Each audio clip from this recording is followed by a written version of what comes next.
3 words to strike fear into the hearts of graduates everywhere, or at least make you a little bit nervous, and that's virtual assessment centres. Well, they're here to stay, so find out how to give your best performance in this episode of Future You.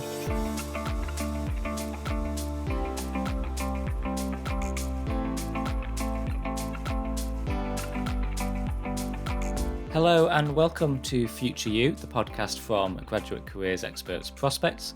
We're here to help you achieve your career goals. My name is Dan Mason, and in this episode I'm going to share some audio from a webinar we hosted in April 2021 on the subject of virtual assessment centres, which of course have become a key part of the recruitment process for graduate jobs during the COVID-19 pandemic. Now, as I record this here in the UK, we're moving out of lockdown restrictions and hopefully, fingers crossed, we'll soon be back to some kind of normal. But we do know that many employers intend to keep using the online recruitment methods that they've set up over the last year in the medium and longer term. There'll be a mix of in-person and online recruitment in future. It'll vary from one employer to the next. And what that means is you'll need to be ready and prepared for virtual assessment centres when you apply for graduate jobs, even in what we might call normal times. With that in mind, it's worth listening to our 3 panellists from 3 graduate employers, Arcadis, Aldi and Police Now, who have some great insights and advice on how to approach these online assessment centres. I'll let them introduce themselves, so here we go. I'm Tracy Buchan and I work for Arcadis. We're a leading design and consultancy for natural and built assets, and my role is the early careers recruitment consultant. So I look after all the aspects of early careers recruitment, graduates, undergraduates, placement students and apprentices. My name's George. I work for Aldi. I'm sure you all know who Aldi are. We're the 5th biggest grocery retailer in the UK. Myself personally, so I work as the team leader for the graduate recruitment team. So there's a team of 4 of us, and we specialise in all elements of the graduate life cycle. So that's everything from university engagement to reviewing applications to those group assessment centres as well. And I've been part of the Aldi graduate team for coming up for 4 years now. So that is me. My name's Anu Biklani. I've had a pretty extensive career, both in the corporate sector and now in the charitable sector. And my focus has been on graduate recruitment and development. We're obviously living in this new world at present, this COVID-19 world, which has meant that we've had to be dynamic and change the platforms on which we deliver our assessment centres. And I'm an integral part of the selection team here at Police Now, which is part of the wider recruitment marketing team, and we're responsible for the assessment and selection of our candidates to conditional offer stage, and then they go through a vetting process before they're made confirmed offers as police officers with their respective forces. In terms of Police Now, our fundamental mission is to transform communities, and we do that by recruiting, developing and inspiring diverse leaders into policing. So our assessments are just over half a day. We run a Q&A session beforehand so that you get the opportunity to understand what exercises and how we're going to score those exercises, and you get to try out the platform as well, because we're very aware that there's so many different platforms out there. People have got various different levels of experience and exposure, and we don't want your first encounter. We use Teams. We don't want your first encounter of Teams to be the morning of your assessment and you're trying to get to grips with where the chat feature is and how you share your screen, etc. So we run a half an hour session a couple of days beforehand just to make sure everybody's familiar with the process. We start off at 9 o'clock and we have a virtual reception. So what we've tried to do with our virtual assessment is replicate our previous face-to-face pre-COVID world, and we would have a number of our graduates there sharing their stories, their expectations, and giving all our candidates the opportunity to ask questions about what it's like to work for Arcadis, what kind of projects they can expect to get involved with, all that kind of thing. So we try to replicate that as closely as we can. Obviously, there are limitations because in a virtual scenario, it's difficult to have free-flowing conversations, but we do our best to, as I say, to make sure that it's as relaxing and as true to the experience that you would have had with a face-to-face. So you have half an hour to kind of like chat with our current graduates before we pull you through to our virtual boardroom. And there you'll have the opportunity to introduce yourselves formally. Our assessors will introduce themselves formally. We'll have a little bit of a kind of like a run through of a couple of our values that are important to us. We have strayed away from doing a big kind of sell on Arcadis during the assessment centres. We send lots of links and information ahead of the day.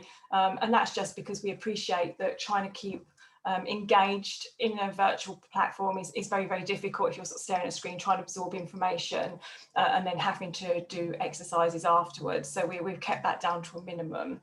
But there's still plenty of time to kind of like engage with each other and our assessors and kind of like relax before you do your exercises. For our assessments, we have 2 exercises.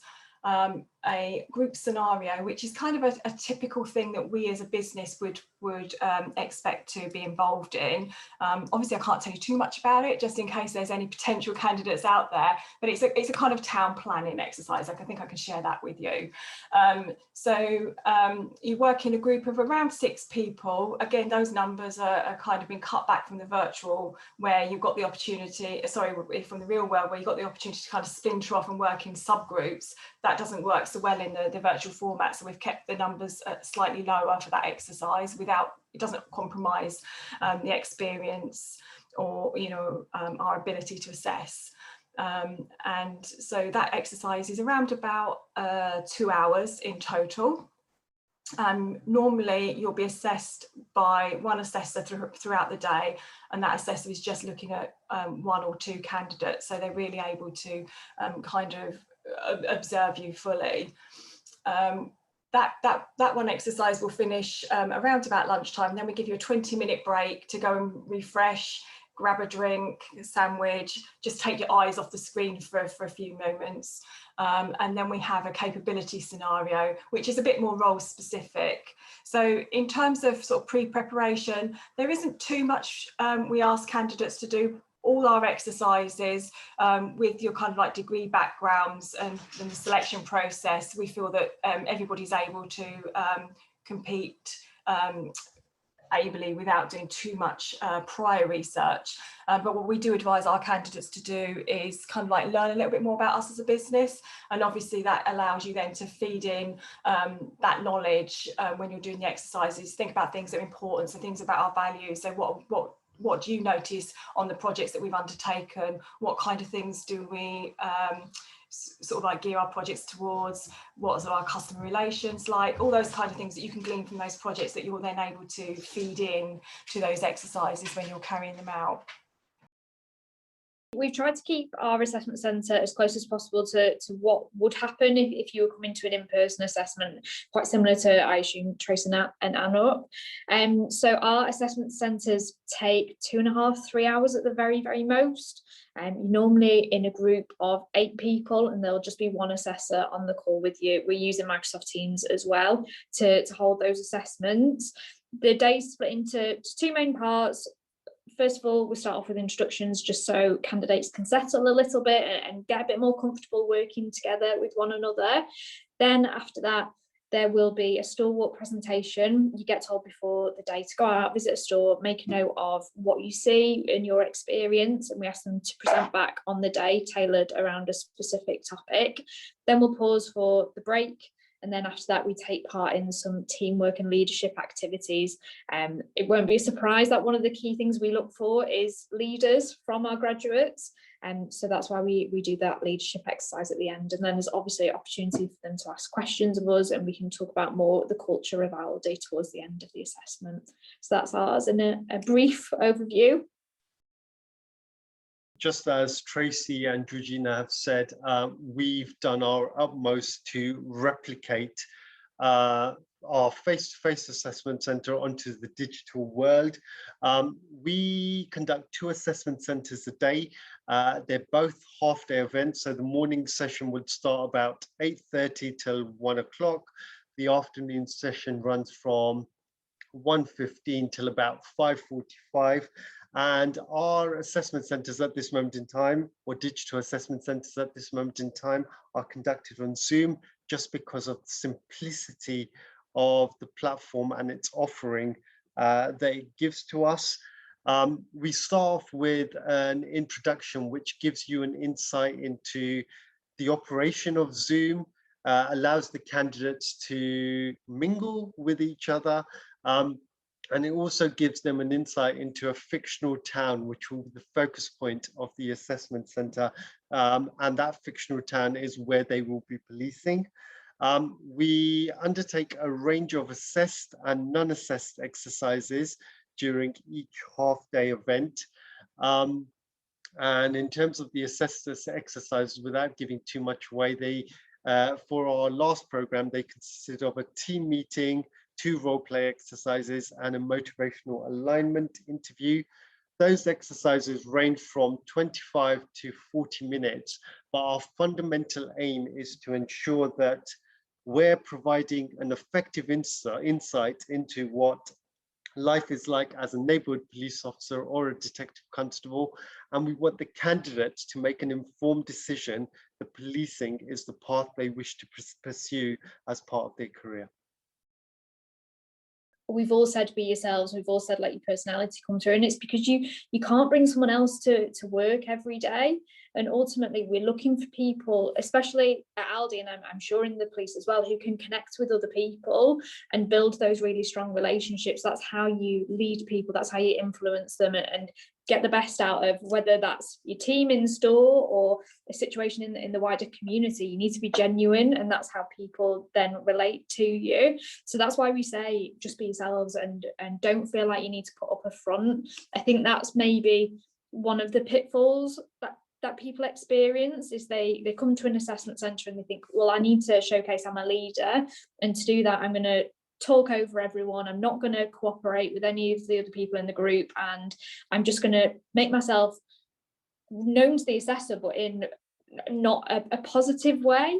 And sometimes people can be quite disruptive and think that they're showcasing the leadership skills. So I would say make sure you're accommodating for the rest of the group, because it's, there's 6 other people maybe there who are getting assessed at the same time, and you need to show that you can work in group situations and you can work as part of a wider team. So whilst yes, we want leadership skills, we want people to be able to do that at the same time. So that's my perspective on what you should definitely not do. I completely agree with Georgina there in terms of, what's just been covered. The only 2 things I wish to add to this particular question is virtual assessment centers. And, I hope I'm not sounding too controversial. They can be a bit like a double-edged sword, because you're in your home environment and you're in your comfort factor. The only thing I would say is be comfortable, but not too comfortable, because it still is an assessment center.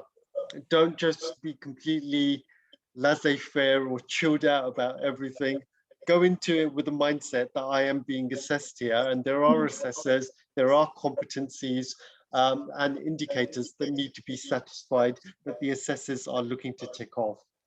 The other thing I wanted to point out is we fully understand that we're all working from home, and there could be other factors around you, such as pets, children, etc., who could have an influence on your performance.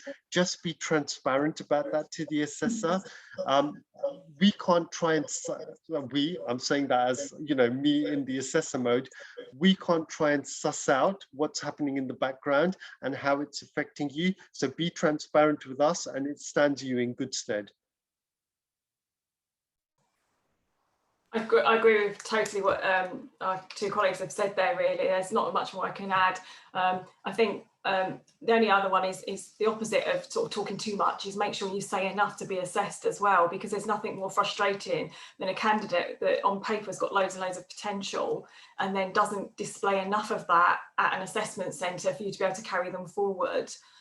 So I appreciate, I mean, I'm not comfortable with a camera on and in this scenario, and you can sort of see yourself, and it is a little bit disconcerting, and I appreciate that some other people may feel like that as well, but you do have to speak up, you do have to kind of like put yourself forward.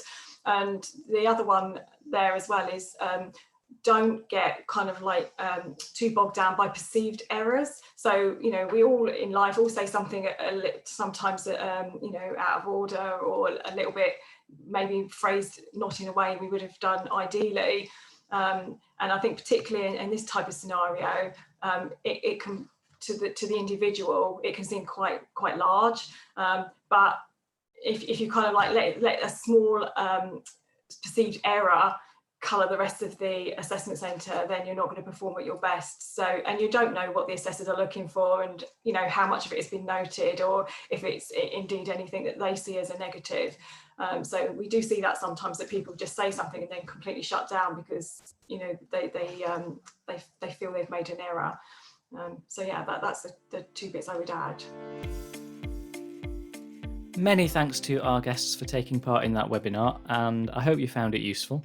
If you did, I strongly recommend visiting prospects.ac.uk and going to the link about halfway down the page, Watch Our Webinars, where you can see the video in full and also find out what other events we have lined up.